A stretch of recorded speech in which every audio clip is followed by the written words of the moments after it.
Well, Benny Tai teaches law at the Hong Kong University, and he's also co-founder of the Umbrella Movement. He joins us now live from Hong Kong. Thanks so much for speaking to us, Benny. We appreciate it. First, do you agree 100% with the protesters, taking to the streets for these Labor Day marches, given the risks, really, at this point of violating pretty important social distancing rules? I think the protesters, they have taking into consideration of the social distancing rules. So most of them actually have, according to the rules, that if you are grouped into four, then you can actually still complying with the rules. And I think a lot of them have arranged themselves in this way, keeping a distance and forming into small groups. But they still want to use this opportunity to express their views about the situation, the political situation of Hong Kong. Right. Talk about those views and the movement today, in spite of the pandemic. How important is it to you that this cause is still honored and still kept in the focus of Hong Kong, China, and the world?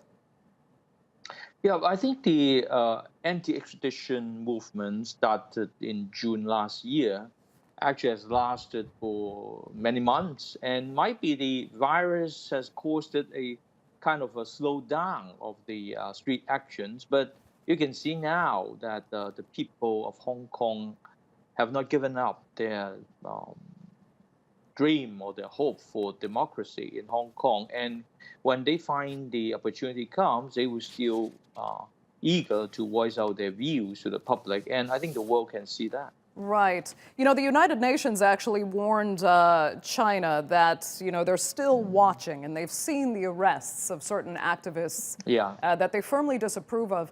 Are you fearful right now that because the world's attention is so distracted by the COVID-19 pandemic, that these activists will be arrested under the radar and that your movement could suffer greatly?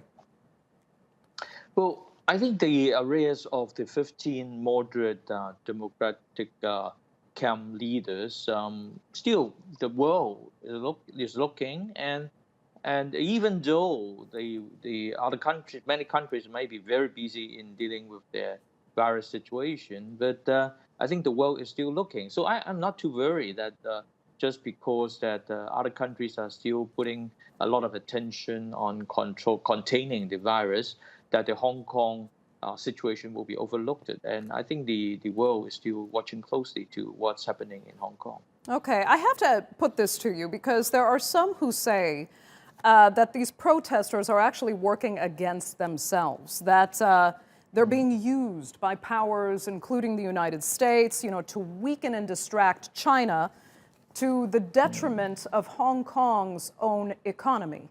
Do you think that's true or possible to any extent?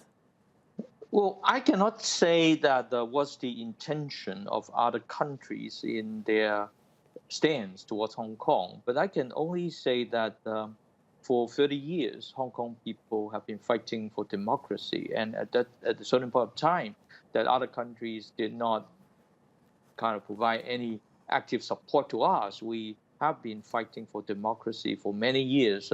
We talk about the Occupy Central in 2013-14. And then throughout these years that we have not given up our demand for democracy. So I don't think that Hong Kong people are being used by others, but rather we are connecting with the free world, that people who share our same aspiration, our same democratic dream, that I think they cared about what happens in Hong Kong, not really out of self-interest, but also the shared values that we embrace. Okay, Benny Tai, great to have you. Thanks for joining us there from Hong Kong.